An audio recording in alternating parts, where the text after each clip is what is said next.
Hello. So I was going to write something about the European Union elections, the parliament elections that have started in some countries, and in the Netherlands we vote tomorrow.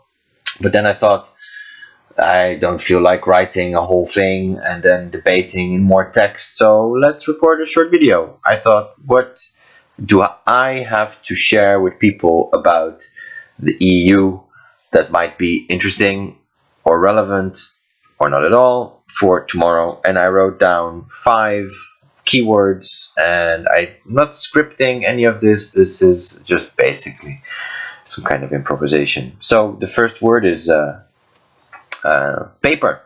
The EU loves paper. Of course, now it's all digital, so actually it doesn't like paper, but it likes accountability and bureaucracy, and that is really annoying if you're working with European Union dimensions or things. And in the work I've done, there have been plenty and plenty and plenty of moments that have been annoying, where, as often happens in bureaucracy, um, the system of governance is the one to blame, and the people working in the system all point to the system, so no one is then actually responsible for the system. I do think this has been improving over the last couple of years. For example, when you run a project with European money, it is governed with a high level of accountability. So you need to prepare very well, write everything that you will do, and then when you do it, report how you're doing it, and then at the end report and show how you did it. And in a way that is very nice, because then we know that money doesn't get wasted. At the end of the day, though, you do spend a lot of time of your project administering and reporting and keeping track, and maybe that means that you don't actually do or spend enough attention on what you actually should be doing. So the EU is one big paper machine, or let's say PDF machine, and that's number one. Number two is talent. I've worked with a lot of different people in different EU institutions. So you're in the council, in the parliament, the commission, in different delegations, and basically all around the ecosystem of organizations that are targeting and lobbying and working with or against European agendas. And what I think is very interesting is that working on that level, things are very complicated. You're working with people from different countries, with different languages, with different backgrounds, different levels. And so the people who actually manage to progress, to get legislation, to have debates, to have conferences, I've seen a very high level of talent, of people who are very fast thinkers, good workers, dedication, commitment. So even though there are people who will look at Brussels and say, "Oh, it's a waste of money, and it's just people who are filling their pockets," and so on, I would actually contradict and say that people are working their ass off to get the engine running in Brussels and wherever this European level exists, and that is good. That is good that we have talented people running such a complex place.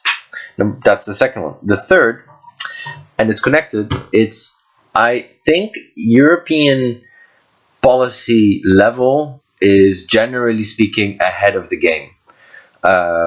Meaning, for example, in education, the priorities that are agreed by ministers of education in Brussels, and the way they are prepared by European Commission, and the way that they're debated across European Parliament, shows that when you go to the European level and you look at challenges from a bigger picture, for example, the quality of education should promote fundamental values, or the quality of education should combat early school leave, a whole range of these agendas. And what you see when you look again on the national level, how these things are then implemented, you can kind of see that the European level is a source of progress, sort of moving ahead, and it is able to leverage its talents and its size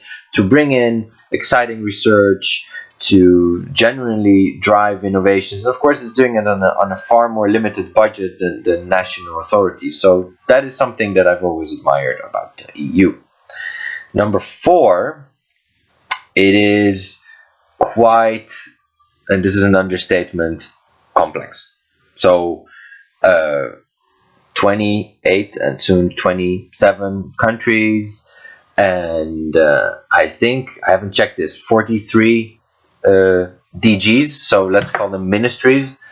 That means a lot of agendas, even though there are all the times these higher end priorities trying to be set, like the Juncker agenda, and God knows what kind of agendas are coming in. And of course, people from the member states come in with ideas to reform and to make it simpler, and so on.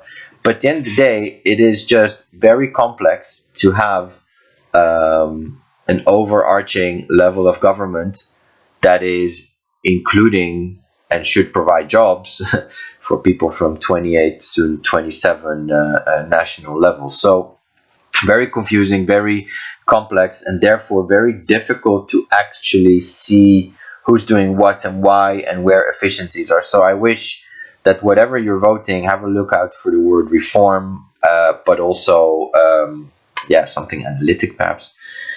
Anyway, that's the 4th complex. 5, that's, well, it's always taken for granted, right? The EU, it's there, it's a thing.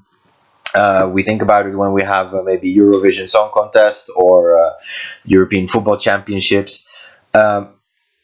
And to be fair, so many things happen on the European level that don't reach us. So if you want to have a look at this, just go for the European Commission's press office and see what press releases are published there on a daily basis, and you'll see the amount of agendas, the amount of things that European level policymakers are trying to advance for us, like high-speed rails or environmental sustainability or policies on social reform or inclusion, you name it. And we take that for granted, and I think that's a shame, and I wish that there would be a more dedicated reporting in national media about the achievements, the accomplishments, also the failures and the debates that are happening on a European level. And well, of course, you could just watch Euronews and be lonely, but it will be better if it will be more studied and not taken for granted. And of course, our lovely populists all across the continent that like our glorious past and our national tradition, and perhaps even our whiteness, and perhaps even our maleness, are obviously against the idea of some kind of federal cooperation, which ultimately will bring progress, even though maybe shouldn't wear uniforms in the future. Let's see. Happy voting tomorrow. Ciao.